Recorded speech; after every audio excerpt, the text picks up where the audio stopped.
Assalamualaikum warahmatullahi wabarakatuh. Waalaikumsalam warahmatullahi wabarakatuh. Alhamdulillah, selamat pagi anak-anak. Bagaimana kabarnya hari ini? Selamat pagi, Bu. Alhamdulillah sehat. Alhamdulillah ya. Jangan lupa selalu jaga kebersihan, jangan lupa selalu cuci tangan, jangan lupa kalau keluar pakai Masker. Jangan lupa hand sanitizer juga. Ya, Bu. Iya, pintar. Oke, seperti biasa ya, sebelum kita memulai pelajaran, alangkah lebih baik kita berdoa terlebih dahulu ya. Minggu kemarin yang mimpin doa itu Mas Bayu. Sekarang siapa ya yang mau memimpin doa? Kiki, Bu. Oh, Mbak Kiki. Kiki. Oh, Mbak Rizka. Kiki aja, Bu. Kiki. Oke, Ibu pilih ya. Mau nggak mau harus mimpin hari ini. Mbak Rizka ya, silahkan dipimpin dulu doa teman-teman. Ya, Bu. Ya. Teman-teman, sebelum kita memulai belajar hari ini, kita berdoa terlebih dahulu ya. Kita membaca Al-Fatihah sama Al-Ikhlas, dilanjut sama doa sebelum belajar.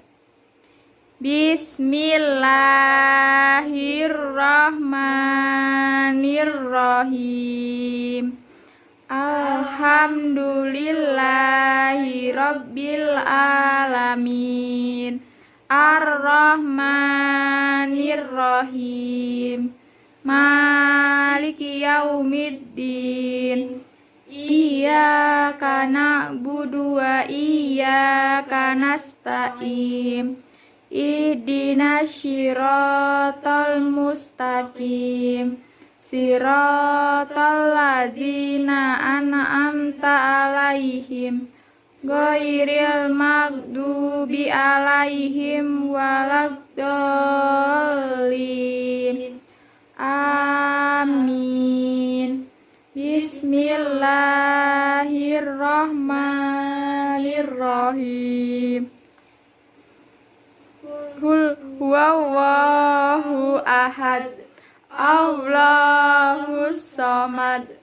Lam yalid wa lam yulad wa lam yakul lahu kufuwan ahad.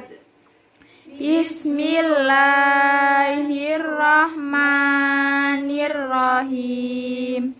Raditu billahi robba wa bil islami dina wa bi Muhammadin nabiyya wa rasulah. Rabbi zidni ilma warzuqni fahma.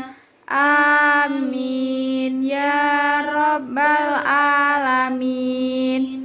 Berdoa selesai. Iya. Alhamdulillah kita sudah berdoa ya sebelum memulai pelajaran hari ini. Semoga ilmu yang kita peroleh hari ini bisa bermanfaat untuk kehidupan kita, bisa mendatangkan pahala untuk kita ya. Oke, selanjutnya Ibu absen terlebih dahulu ya. Kira-kira Ya, Bu. ada yang tidak masuk ya hari ini? Kurang tahu, Bu. Kurang tahu. Oke. Sebentar. Ada, Bu. Ada. Si Jamet. Jamet kemana? Oh ya, Katanya sakit, Bu. sakit. Oh gitu. Iya. Next ya, Ibu absen terlebih dahulu ya. Yang pertama ada Adela, ada Ada, Bu. Hadir. hadir. Oke. Kemudian Bayu, Mas Bayu. Hadir. Oke. Mas Bayu tolong itu dasinya dibenerin ya. Baik, Bu. Rada di keatasin gitu ya. Makasih. Kemudian ada Citra. Hadir. Ada. Hadir ya, alhamdulillah. Kemudian ada Fabi, ada? Ada. Ada, oke. Kemudian ada lagi, sebentar ya.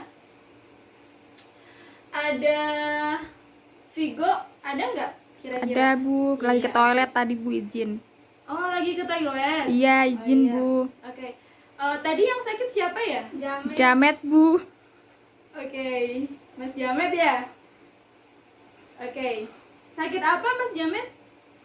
Kurang tahu, Bu. Kurang tahu. Ya, Oh, sudah berapa hari ya? Baru kemarin. Baru kemarin. Oh, Iya, gitu. Bu. Kira-kira kalau sakitnya rada lama, tolong dijenguk ya teman-temannya. Iya. Nanti bisa iuran atau bisa ambil dari kas juga bisa, boleh.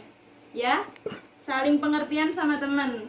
Nah, sebelum kita memulai pelajaran hari ini, kira-kira masih inget nggak ya pelajaran minggu yang kemarin?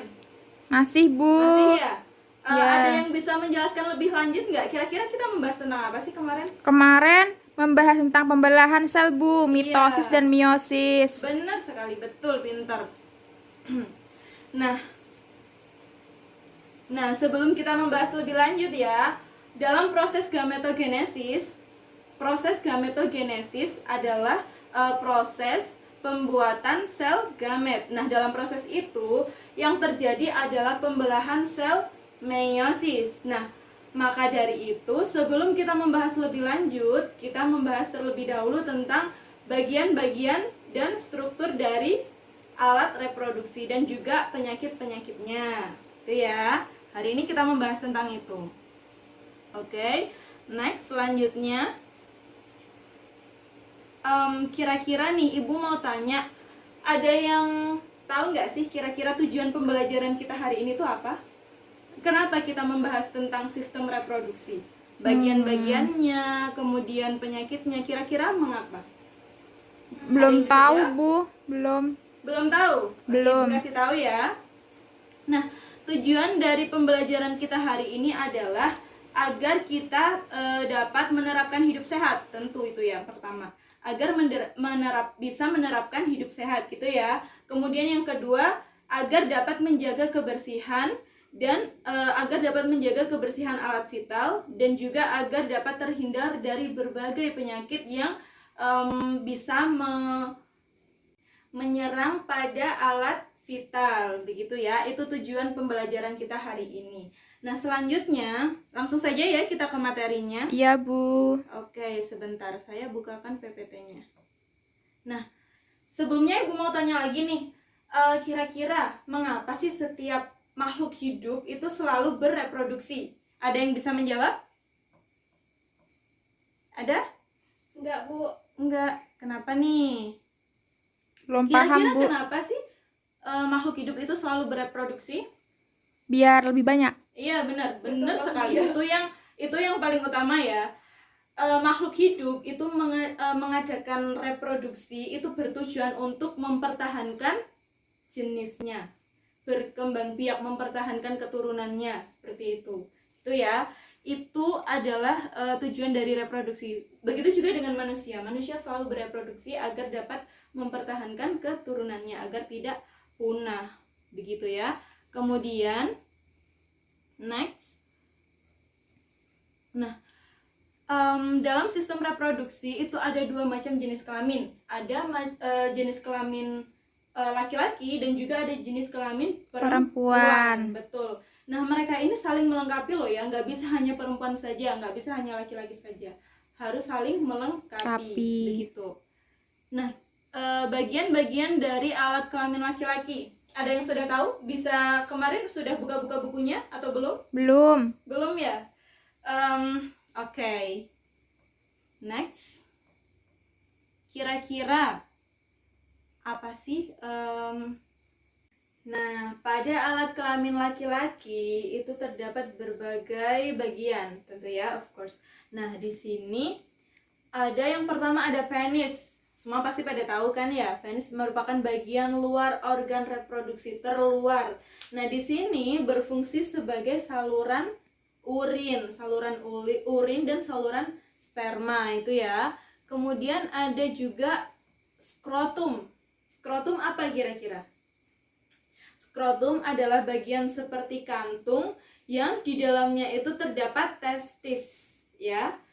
Itu terus berfungsi menjaga suhu testis agar sesuai untuk reproduksi manusia gitu. Nah, kemudian ada testis sendiri yang berada di dalam skrotum tadi.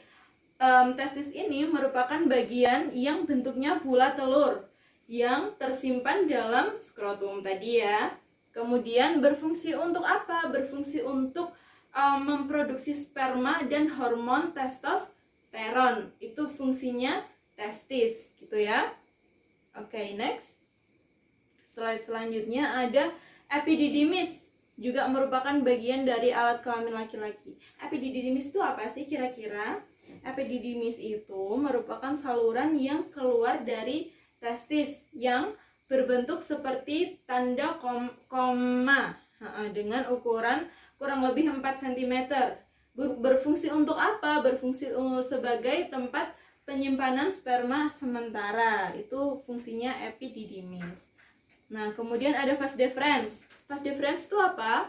Vas deferens itu juga merupakan saluran ya dalam alat reproduksi laki-laki.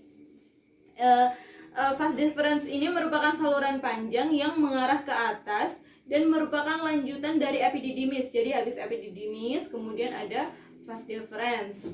Nah, fungsinya untuk apa? Fungsinya untuk menghubungkan epididymis dengan uretra. Uretra itu apa? Uretra itu merupakan saluran urin gitu ya. Kemudian nah ini uretra sendiri juga. Nah, uretra merupakan saluran yang terdapat dalam penis dan merupakan akhir dari saluran reproduksi. Nah, berfungsi sebagai saluran keluarnya sperma dan urin begitu. Kemudian selain ada saluran-saluran juga ada kelenjar-kelenjar. Dalam alat kelamin laki-laki itu ada 3 kelenjar. Yang pertama ada kelenjar vesicula seminalis, kemudian ada kelenjar prostat, dan ada kelenjar Cowperry. Ada 3. Yang pertama, kelenjar vesicula seminalis itu apa? Merupakan bagian yang berbentuk seperti kantung kecil berukuran kurang lebih 5 cm yang terletak di belakang kantung kemih, gitu ya. Nah, fungsinya untuk apa? Berfungsi untuk menghasilkan zat-zat yang diperlukan untuk perkembangan sperma, begitu. Kemudian kelenjar selanjutnya ada kelenjar prostat. Kelenjar prostat ini apa? Kelenjar prostat ini merupakan bagian yang berbentuk seperti kue donat yang terletak di bawah kantung kemih. Fungsinya untuk apa? Berfungsi untuk menghasilkan cairan yang bersifat asam. Nah, di sini untuk menetralkan ya kelenjar prostat ini, cairan dari kelenjar prostat ini. Nah, selanjutnya ada kelenjar Cowperry. Kelenjar Cowperry itu apa? Kelenjar Cowperry itu merupakan bagian yang berbentuk seperti kacang yang terletak di bawah kelenjar prostat. Jadi ada kelenjar prostat, kemudian di bawahnya ada kelenjar Cowperry. Nah, fungsinya untuk apa? Berfungsi untuk menghasilkan lendir dan cairan yang bersifat basa. Jadi yang tadi kelenjar prostat itu menghasilkan cairan bersifat asam, sedangkan yang kelenjar Cowper itu berfungsi untuk menghasilkan cairan yang bersifat basa seperti itu. Selanjutnya adalah alat kelamin perempuan ya, tentu alat kelamin perempuan. Nah, sebelumnya Ibu mau tanya dulu dong, kira-kira ada yang tahu nggak ya alat kelamin, bagian-bagian dari alat kelamin perempuan itu apa saja? Ibu kasih tahu deh, yang pertama ada ovarium. Kira-kira ada yang tahu nggak ya ovarium itu apa? Saya, Bu. Ya, raise your hand please. Ovarium itu adalah tempat menghasilkan sel telur. Iya, benar sekali. Poin plus buat Mbak siapa? Mbak Rizky. Mbak Rizky ya, terima kasih Mbak Rizky. Iya, Bu, sama-sama. Oke. Apa tadi struktur yang menghasilkan sel telur ya? Betul sekali. Ovarium itu merupakan bagian dari alat kelamin perempuan yang berfungsi untuk menghasilkan sel telur. Biasanya memang ada dua di sebelah kanan dan kiri uterus. Uterus itu rahim gitu ya. Kemudian next ada bagian tuba fallopi. Tuba fallopi itu merupakan saluran yang kira-kira panjangnya sekitar kurang lebih 10 cm. Nah, di sini berfungsi untuk menghubungkan ovarium, tadi ovarium penghasil sel telur, dengan rahim atau uterus gitu ya. Next ada infundibulum. Infundibulum itu apa? Infundibulum itu merupakan struktur yang berumbai kira-kira ya, dengan dan merupakan pangkal dari tuba fallopi gitu. Kira-kira tuba fallopi itu kan saluran. Nah, pangkal dari tuba fallopi itu ada infundibulum gitu. Kemudian next ada uterus atau rahim. Nah, uterus ini bentuknya seperti buah pir yang berfungsi sebagai tempat berkembangnya embrio selama kehamilan gitu. Oke, next ada endometrium. Endometrium itu apa? Endometrium itu lapisan yang membatasi rongga rahim dan meluruh pada saat menstruasi. Itu ya endometrium. Kemudian ada vagina. Vagina itu apa? Vagina itu merupakan saluran yang menghubungkan lingkungan luar dengan rahim. Jadi ada penghubung ya. Lingkungan luar dengan rahim itu ada vagina. Next ada cervix. Cervix itu apa? Cervix itu merupakan struktur rahim bagian bawah yang menyempit dan membuka ke arah vagina. Itu merupakan cervix. Nah, kira-kira seperti itu ya bagian-bagian dan struktur dari sistem reproduksi pada laki-laki dan perempuan. Pembahasan selanjutnya pada materi kita hari ini adalah tentang penyakit pada alat kelamin. Nah, di sini ada 5.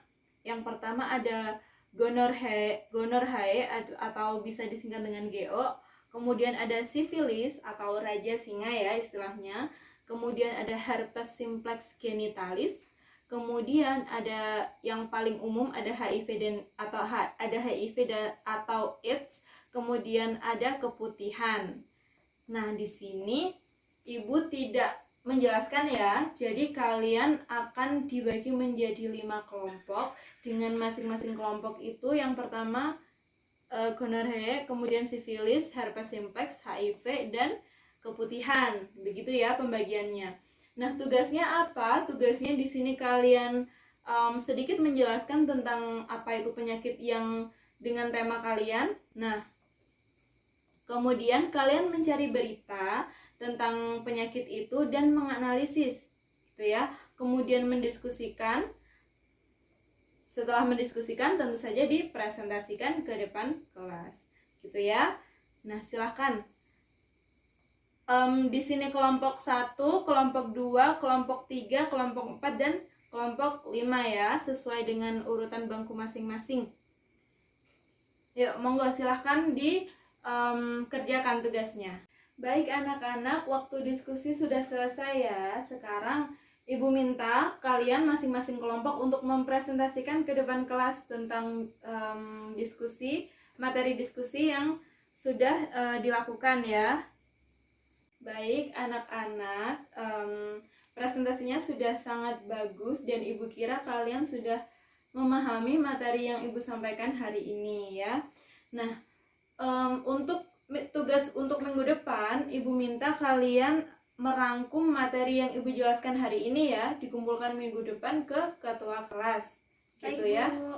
Ya, jadi pembelajaran hari ini dapat Ibu simpulkan bahwa setiap makhluk hidup itu selalu mengalami reproduksi. Fungsinya untuk apa? Untuk mempertahankan atau melanjutkan keturunannya, begitu ya. Nah, sebagai manusia kita harus selalu menjaga dan merawat sebagai bentuk dari rasa syukur terhadap karunia yang Allah berikan untuk kita, begitu ya. Nah, sekian, Ibu tutup ya. Sekian untuk pembelajaran kali ini. Jangan lupa tugasnya dikerjakan, dikumpulkan di ketua kelas. Terima kasih. Wassalamualaikum warahmatullahi wabarakatuh. Waalaikumsalam warahmatullahi wabarakatuh. Ya.